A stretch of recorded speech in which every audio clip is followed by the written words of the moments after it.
दोस्तों, अगर आप भी अपने नजदीकी शहरी क्षेत्र में कोई काम धंधा बिजनेस डालना चाहते हैं, कोई प्लांट छोटा मोटा लगाना चाहते हैं, कोई ज्यादा इन्वेस्टमेंट करके अगर फैक्ट्री वगैरह लगाना चाहते हैं, कोई भी अगर आपकी प्लानिंग है आपके नजदीकी शहरी क्षेत्र में, ठीक है ना, तो यहाँ पर सरकार की एक नई योजना आ रही है और उसके तहत शहरी इलाकों में जमीन खरीदने पर आपको मात्र 10% राशि देनी है, यानी कि 90% तक सरकार छूट दे देगी। दरअसल छोटे उद्योगों को बढ़ावा देने के लिए अब सरकारी जमीन खरीदने पर आपको 90% तक छूट मिलेगी। जनरली आपको पता होगा दोस्तों कि गांव में तो जमीन वगैरह काफी सस्ती मिल जाती है, लेकिन शहरों में तो एक एक इंच जमीन की कीमत इतनी ज्यादा होती है कि आप और हम सोच भी नहीं सकते। आपके भी नजदीक में अगर आसपास में कोई बड़ी तहसील, बड़ा जिला अगर शहरी इलाका है तो आपको पता होगा कि वहां पर प्लॉट की कीमतें कितनी होती हैं। मतलब स्क्वायर फीट पे रेटें चलती हैं। ये जो 25 बाई 50 का प्लॉट है तो लाखों रुपए में उनकी रेटें होती हैं, राइट, शहरी इलाकों में। और ऐसे में अगर शहरी इलाकों में कोई काम धंधा, रोजगार, उद्योग, बिजनेस लगाना चाहता है तो जमीन की कीमतें सुनकर ही डर जाता है कि यार वहां पर जमीन लेकर के बिजनेस लगाने में तो कितना महंगा पड़ेगा, है ना। तो सरकार शहरी इलाकों में उद्योगों को बढ़ावा देने के लिए अब ये एक नई योजना निकाले हैं और इसके तहत आप सरकारी जमीन खरीद सकते हैं, ठीक है ना।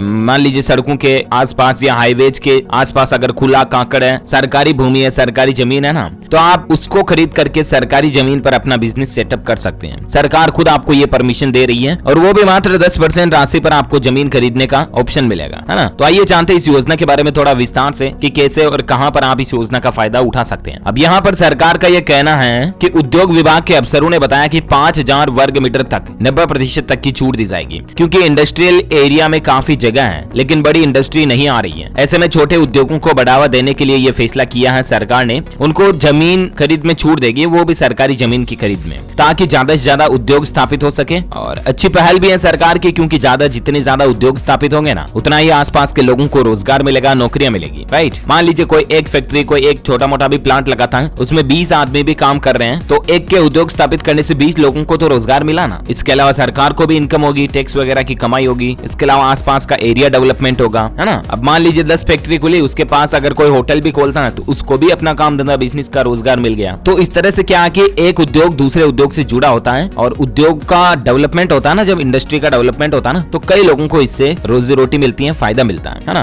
तो ऐसे में दोस्तों इस योजना के पीछे सरकार की मंशा है कि 1 इंच भी सरकारी जमीन जो खाली पड़ी नहीं रहे, उद्योगों का पूरा जाल फैल जाए, जिससे कि खाली भूमि का उपयोग हो सके। और इसके अलावा यदि कोई व्यक्ति उद्योग के लिए जमीन आवंटन के समय उसके बाद निर्धारित लीज रेंट की राशि का 10 गुना एक मुश्त जमा करता है, तो आवंटी इकाई लीज की वैधता अवधि में अगले 20 सालों के लिए लीज रेंट से भी मुक्त हो जाएगी वो जमीन। इसका मतलब ये होगा कि व्यक्ति को आगामी 20 साल तक लीज रेंट का भुगतान भी नहीं करना पड़ेगा, तो ये भी छूट मिलेगी, ठीक है ना। ये योजना फिलहाल दोस्तों हमारे देश में मध्य प्रदेश राज्य सरकार की तरफ से शुरू की गई है। तो आप एमपी में भोपाल वगैरह ये जो शहरी इलाके हैं वहां के आसपास ये जमीन खरीद सकते हैं। और उम्मीद है कि भारत सरकार पूरे देश में धीरे धीरे ये योजना शुरू करे, ताकि जहां कहीं भी कम उद्योग डेवलपमेंट है वहां पर देश में उद्योगों का पूरा विकास हो सके, है ना। हम सभी यही चाहेंगे। तो इसके लिए आप अपने नजदीकी जिला कार्यालय में जा सकते हैं और उनको कह सकते हैं कि सरकारी जमीन खरीदने पर जो 90% की छूट मिल रही है ना, उसका क्या एप्लीकेशन फॉर्म है और उसकी क्या प्रोसेस है, तो आपको जिला कलेक्टर महोदय की तरफ से भी बता दिया जाएगा, ठीक है ना, एमपी राज्य में अगर आप रहते हैं तो। और बाकी भी दूसरे राज्यों में जैसे ही भारत सरकार इस योजना को शुरू करेगी ना, मैं आपको इसी चैनल DLS न्यूज के ऊपर बता दूंगा। इसके लिए आप मुझसे जुड़े रहेगा और इस चैनल को सब्सक्राइब करके बेल आइकन जरूर दबाए रखिएगा, ताकि आपको रोजाना की ताजा खबरें और काम के न्यूज अपडेट तुरंत आपके मोबाइल पर मिलते रहेंगे। बाकी तो इस वीडियो को लाइक कर देना, शेयर भी कर देना और कमेंट करके बताइए कि आप कौन से राज्य में रहते हैं, ठीक है ना। ख्याल रखना अपने आप का। Thank you, take care, goodbye, जय हिंद, जय भारत, वंदे मातरम।